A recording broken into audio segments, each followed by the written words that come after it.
మాంగళ్య జ్యువెల్స్ వారి కొత్త బ్రాండ్ పూర్వి లైట్ వెయిట్ లో హెవీ డిజైన్ ఈ నవంబర్ 1 కుకట్పల్లిలో గ్రాండ్ ఓపెనింగ్ వివరాలకు సంప్రదించండి. సుమన్ టీవీ ప్రేక్షకులకు నమస్కారం. కార్తీక మాసం అక్టోబర్ 31న శుక్రవారం రోజు విశిష్టతను తెలియజేయడానికి ప్రస్తుతం మనతో పాటు ఉన్నారు ప్రముఖ జ్యోతిష్యులు బ్రహ్మశ్రీ నందిబట్ల శ్రీహరి శర్మ గారు. వారితో మాట్లాడదాం.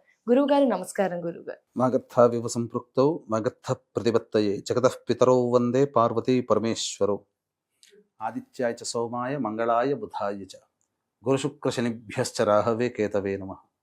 శృంగేరి జగద్గురు పీఠాధిపతులకి కంచి పీఠాధిపతులకి నమస్కారములు తెలియజేసుకుంటూ కార్యక్రమాన్ని ప్రారంభిద్దాం.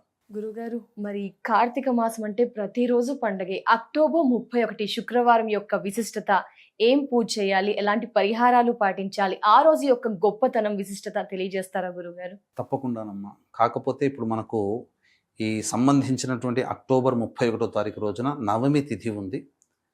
మనకందరికీ తెలిసినటువంటిది అక్షయ తృతీయ, వైశాఖ మాసంలో వచ్చే అక్షయ తృతీయ. ఈ అక్షయ తృతీయకి ఎంతటి ప్రాధాన్యత ఉంటుందో అది ఉత్తరాయణంలో వచ్చేటువంటిది. దక్షిణాయనంలో కార్తీక మాసంలో నవమి రోజున వచ్చేటువంటిది అక్షయ నవమి అని అంటారు. ఈ రోజున విశేషముగా ఉసిరిక ఆరాధన అనేటువంటిది చేయాలి. అంటే ఏంటి అంటే ప్రధానంగా ఈ రోజున ఉసిరి చెట్టుని నాటమని మనకు శాస్త్రం చెప్పబడి ఉంది.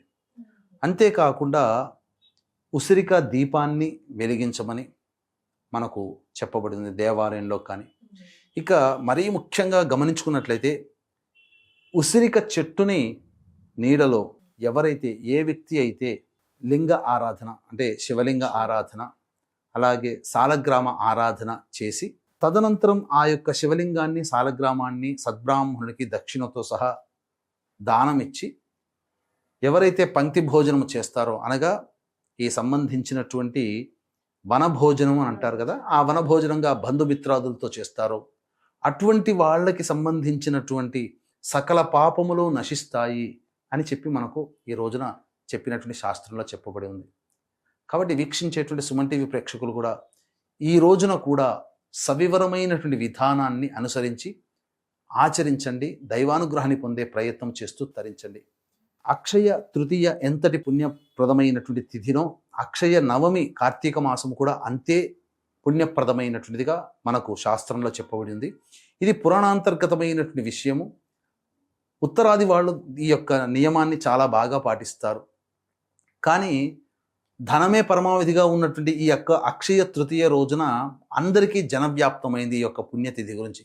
కానీ కేవలం భక్తితో విశ్వాసంతో చేసే ఈ అక్షయ నవమి రోజున పుణ్యాన్ని సంపాదించి పెట్టే అక్షయ నవమి అంత ప్రాచుర్యంలో లేదు. కానీ ఈ రోజున ఎవరైతే విష్ణువుని ఆరాధన చేస్తారో విష్ణువుకి అత్యంత ప్రీతిపాత్రులు అవుతారట.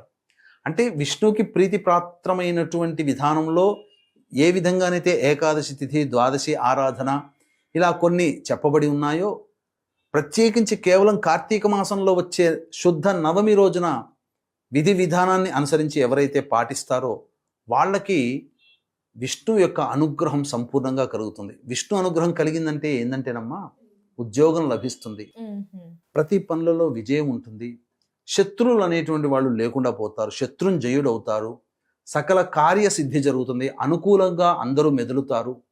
అదేవిధంగా తనకున్నటువంటి కోరికలన్నీ నెరవేర్చుకోగలుగుతాడు. ఇది ఈ రోజున చేసేటువంటి వ్రత విధానము, నియమాన్ని పాటించడం వల్ల. ఎటువంటి నియమాన్ని పాటించాలనే విషయం కూడా మనం తెలుసుకునే ప్రయత్నం చేద్దాం. వీక్షించేటువంటి ప్రేక్షకులు కూడా గమనిక, ఈ యొక్క కార్తీక మాసం అంతా కూడా పుణ్యాన్ని సంపాదించుకునే మాసమే, పాప నాశనాన్ని కోరుకునే మాసమే. కాబట్టి ఈ యొక్క కార్తీక మాసంలో కార్తీక పౌర్ణమి 5వ తారీఖు రోజున, 6వ తారీఖు రోజున ప్రత్యేక మహాపద్మక యోగం ఉన్నటువంటి రోజున మన పీఠం ఆధ్వర్యంలో కాశీక్షేత్రంలో మీ జాతకరీత్యా కలుగు విద్య, వివాహ, ఉద్యోగ, దాంపత్య, అనారోగ్య సమస్యల నివారణకి, అలాగే ప్రస్తుతం శని మీనరాశిలో సంచారం చేస్తున్నాడు కాబట్టి మేష, మిథున, కర్కాటక, సింహ, కన్య, వృశ్చిక, ధనస్సు, కుంభ, మీనరాశిలో జన్మించిన వారికి శనిదోష నివారణ, అలాగే ఈ అక్టోబర్, నవంబర్ మాసముల్లో రవి, శుక్ర, బుధ, విశేషముగా గురుగ్రహము మార్పు చెందినటువంటి కారణం చేత 12 రాశుల్లో జన్మించినటువంటి వారికి కూడా ఇబ్బందులు, సమస్యలు తప్పవు. ఇట్టి ఇబ్బందులు, సమస్యలు, జాతకరీత్యా కలిగే దోషాల నివారణ కోసం సర్వదోష నివారణ పూజలు, హోమాలు నవంబర్ 6వ తారీఖు రోజున మధ్యాహ్నం 3 గంటలకి ప్రారంభమవుతాయి. కాబట్టి ఈ యొక్క కార్యక్రమంలో నమోదు చేసుకున్నటువంటి వాళ్ళకి శక్తిపాతం చేసినటువంటి కరుంగలి మాల ఇవ్వడం జరుగుతుంది. ఈ కార్యక్రమంలో నమోదు చేసుకోవడం కోసం స్క్రీన్ పైన కనిపిస్తున్నటువంటి నెంబర్లకి 6వ తారీఖు మధ్యాహ్నం 2 గంటల లోపల కాల్ చేసి గోతనామాలు నమోదు చేసుకోవచ్చు. ఇక ఈ యొక్క కార్తీక అక్షయ నవమి రోజున ఎటువంటి నియమాలు పాటించాలంటే, ఎప్పటిలానే సూర్యోదయం కంటే ముందే లేచి కాలకృత్యాదులు తీర్చుకొని ఈ రోజున విశేషముగా తులసి చెట్టు దగ్గర ఆవు పేడతో అలికి శంకు చక్రములు వేసి, స్వస్తి గుర్తు వేసి, ఓంకార గుర్తు వేసి, మధ్యలో అష్టదళ పద్మము బియ్యపిండితో వేసి, ఈ అష్టదళ పద్మాన్ని, శంఖచక్రాలని, ఓంకారము, స్వస్తి గుర్తులని, అక్షితలు, ధూపము, పుష్పము వీటితో అర్చన చేసి, ఆ అష్టదళ పద్మం మధ్యలో బియ్యపిండితో కానీ లేదా గోధుమ పిండితో కానీ ఆవు పాలు కలిపి ప్రమిదగా చేసి, ఆ ప్రమిదలో ఆవు నెయ్యి వేసి, మన చేతితో తయారు చేసినటువంటి 3 ఒత్తుల్ని పెట్టి వెలిగించి అప్పుడు శివ సహస్రనామ పారాయణం చేయాలి, లేదా విష్ణు సహస్రనామ పారాయణం చేయాలి, లేదా 2 అయినా చేయొచ్చు. చేసి ఆవు పాలు, 2 అరటిపండ్లు, దానిమ్మ పండు నైవేద్యంగా పెడితే సరిపోతుంది, లేదా మిశ్రీ పెట్టినా చాలు శక్తి లేని వాళ్ళు. ఈ విధంగా చేసి తదనంతరం ఉసిరిక చెట్టుని శాస్త్ర ప్రమాణాన్ని అనుసరించి మీరు నాటాలి. తర్వాత ఈ రోజున జామకాయని భుజించమని శాస్త్రం. ఉసిరికలని అనగా ఉసిరికాయలని దానము చేయమన్నారు శాస్త్రం.